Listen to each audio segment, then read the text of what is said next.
സുഹൃത്തുക്കളെ, ഇത് വിശുദ്ധ ഖുർആനാണ്.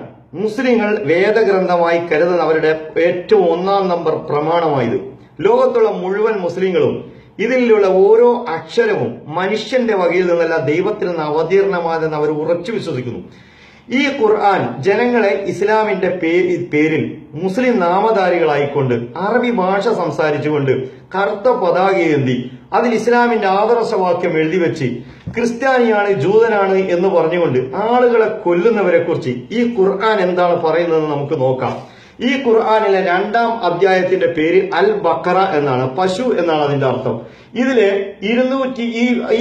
ഈ അധ്യായത്തിലെ 32-ാമത്തെ വചനത്തിൽ പറയുന്നു, മിൻ അജലി ദാലിക കതബ്ന അലാ ബനി ഇസ്രാഈല, അപ്രകാരം നാം ബനു ഇസ്രായേൽ സമൂഹത്തിന് നിർബന്ധമാക്കി, അന്നഹു മൻ ഖതല നഫ്സൻ ബിഗൈരി നഫ്സിൻ ഔ ഫസാദിൻ ഫിൽ അർളി, ഒരു വ്യക്തിയെ കൊന്നതിന്റെ കാരണത്താലോ ഭൂമിയിൽ കുഴപ്പമുണ്ടാക്കിയതിന്റെ അടിസ്ഥാനത്തിലോ അല്ലാതെ ഒരു വ്യക്തി മറ്റൊരു വ്യക്തിയെ കൊന്നാൽ, എന്ന് പറഞ്ഞാൽ ഒരാളെ കൊന്നതിന്റെ പേരിൽ പോലും ഒരു വ്യക്തിക്ക് ഇസ്ലാമിക നിയമപ്രകാരം നിയമം കയ്യിലെടുക്കാൻ പാടില്ല, ഭരണകൂടം നിർവഹിക്കാം.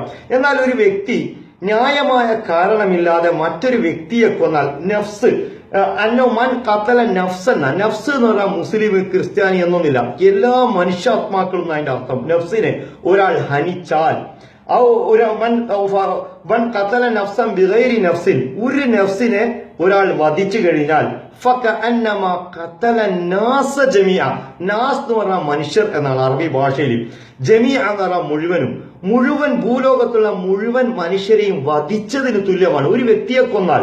എന്നിട്ട് അതിന്റെ ശേഷം പറയാണ്, അല്ലെങ്കിൽ വമൻ അഹിയാഹ, ഏതെങ്കിലും ഒരു ആത്മാവിനൊരാൾ ജീവൻ നൽകി, ശരീരത്തിന് ജീവൻ നൽകി അല്ലെങ്കിൽ ജീവന് രക്ഷ നൽകിയാൽ, ഫകഅന്നമാ അഹ്യന്നാസ ജമീഅ, ഭൂലോകത്തുള്ള മുഴുവൻ മനുഷ്യരെയും, ഇവിടെ മുസ്ലിം ക്രിസ്ത്യാനി യഹൂദി ഹിന്ദു ഒന്നുമില്ല, ഒരാളെ രക്ഷിച്ചാൽ മുഴുവൻ ഭൂലോകത്തുള്ള മുഴുവൻ മനുഷ്യരെയും രക്ഷിച്ചതിന് തുല്യമാണ് എന്ന് ഖുർആൻ വളരെ അസന്നിഗ്ധമായി പറഞ്ഞു. ഈ ഖുർആനിൽ വിശ്വസിക്കുന്ന ഒരാൾക്ക് അന്യായമായി വേറൊരാളെ കൊല്ലാൻ സാധ്യമാണ്. എന്തൊരു കഷ്ടായത്, സാധ്യമേ അല്ല. അവർ ഈ ഖുർആനിന്റെ ശത്രുക്കളാണ് എന്നതാണ് സത്യം. Thank you very much.